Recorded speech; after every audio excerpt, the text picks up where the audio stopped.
Assalamualaikum warahmatullahi wabarakatuh. Sebelumnya, perkenalkan, saya Rosalina Rosidina dari PGMI UIN Wali Songo Semarang.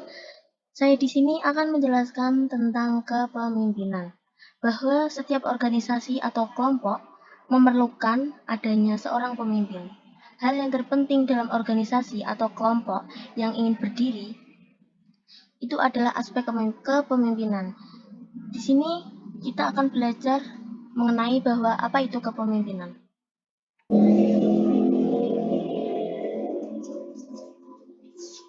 Menurut para ahli, yang pertama, kepemimpinan adalah aktivitas mempengaruhi orang-orang agar mereka berusaha mencapai tujuan-tujuan kelompok.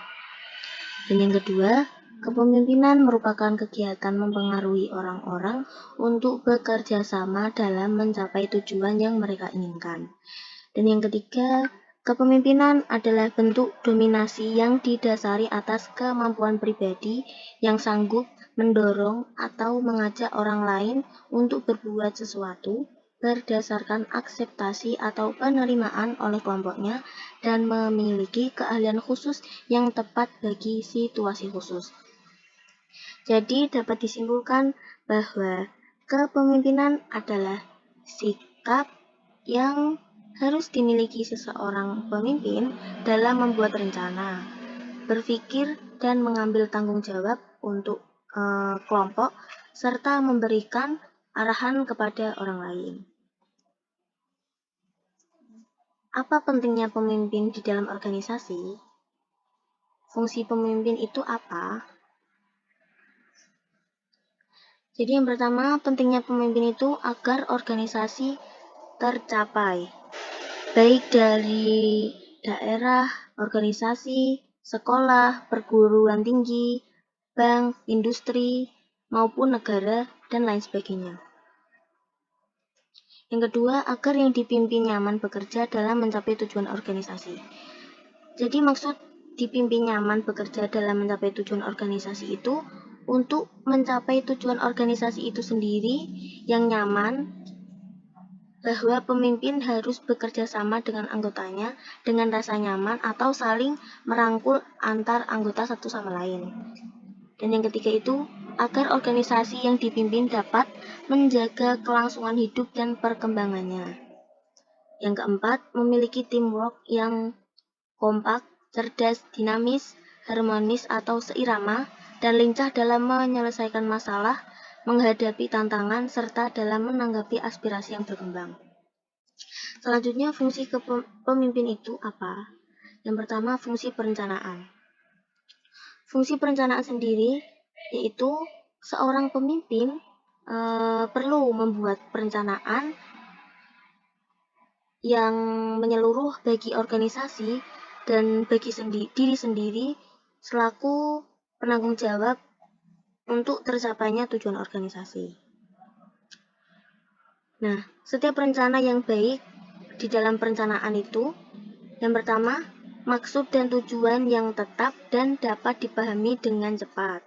Yang kedua itu, penggunaan sumber daya yang ada 5M, sumber daya manusia, uang, bahan baku, mesin, atau metode. Dan yang terakhir, metode. Cara prosedur untuk mencapai tujuan tersebut. Bagaimana sih cara untuk mencapai tujuan organisasi dengan prosedur yang sudah ditetapkan dalam perencanaan? Dua, fungsi penetapan visi. Penetapan visi memberikan jalannya proses atau pekerjaan ke arah yang dituju agar dapat berlangsung terus-menerus tanpa mengalami hambatan. Oleh sebab itu, seorang pemimpin harus peka terhadap perkembangan situasi baik dari dalam organisasi maupun di luar organisasi, sehingga mampu memecahkan atau menyelesaikan hambatan-hambatan yang muncul. Dan yang ketiga itu fungsi pengembangan loyalitas. Loyalitas pada dasarnya yaitu kesetiaan, pengabdian, dan kepercayaan yang diberikan atau ditunjukkan kepada seseorang atau lembaga yang di dalamnya terdapat rasa tanggung jawab untuk berusaha memberikan pelayanan dan perilaku yang terbaik. Nah, untuk mencapai kesetiaan ini atau pengabdian terhadap organisasi, seorang pemimpin sendiri harus memberikan teladan baik dalam pemikiran, kata-kata, maupun tingkah laku sehari-hari yang menunjukkan kepada anggota bahwa pemimpin sendiri tidak pernah mengingkari dan menyeleweng dari loyalitas. Dan yang keempat itu fungsi pengawasan. Fungsi pengawasan di sini, pemimpin senantiasa melihat pelaksanaan rencana, bahwa rencana tersebut terlaksana atau tidak. Dengan adanya pengawasan, maka hambatan-hambatan dapat segera ditemukan untuk dipecahkan, sehingga semua kegiatan kembali berlangsung menurut acuan yang telah ditetapkan dalam rencana. Yang kelima itu fungsi pengambilan keputusan. Fungsi kepemimpinan yang tidak mudah dilakukan. Dalam pengambilan keputusan ini, hal yang tidak mudah dilakukan adalah mengambil keputusan. Oleh sebab itu, banyak pemimpin yang menunda untuk melakukan atau pengambilan keputusan. Nah, dalam metode pengambilan keputusan ini dapat dilakukan secara individu, kelompok tim atau panitia, dewan, komisi, ataukah mengajukan usul tertulis dan lain sebagainya.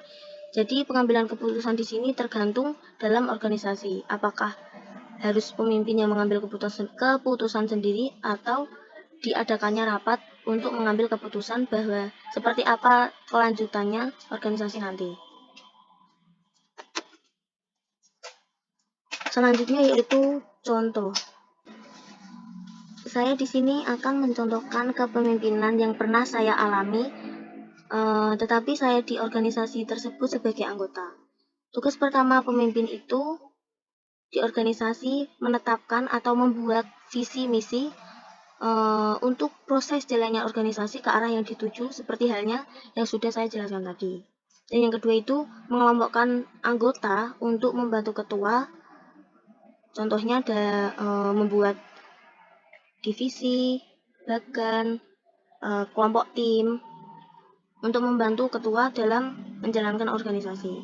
Nah, yang ketiga itu setelah dikelompokkan atau dibuat divisi ataupun bagan, dibuatlah GBHO atau garis besar haluan organisasi.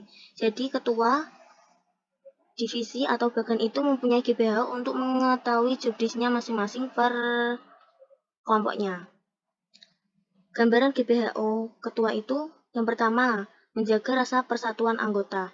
Nah, dalam menjaga rasa persatuan anggota ini agar anggota satu sama lain itu nyaman dalam menjalankan suatu organisasi. Dan yang kedua itu melakukan pengawasan terhadap seluruh program kerja atau prosedur yang telah dijalankan, baik program kerja dari pengurus harian maupun divisi. Nah, di sini sudah saya jelaskan tadi, fungsi pengawasan ketua itu sangatlah penting untuk mengetahui apakah program kerja itu sudah terlaksana dan apakah ada hambatan di program kerja tersebut untuk diselesaikan secara kelompok atau tim agar masalah tersebut dapat terpecahkan. Dan yang ketiga itu berkoordinasi dengan wakil ketua dan keseluruhan pengurus HMC dalam menjalankan semua program kerja yang ada. Tidak lupa untuk berkoordinasi atau berkomunikasi dengan semua anggota yang bersangkutan. Sekian penjelasan materi kepemimpinan dari saya. Apabila ada salah kata atau tutur kata yang kurang berkenan, mohon dimaafkan. Wassalamualaikum warahmatullahi wabarakatuh.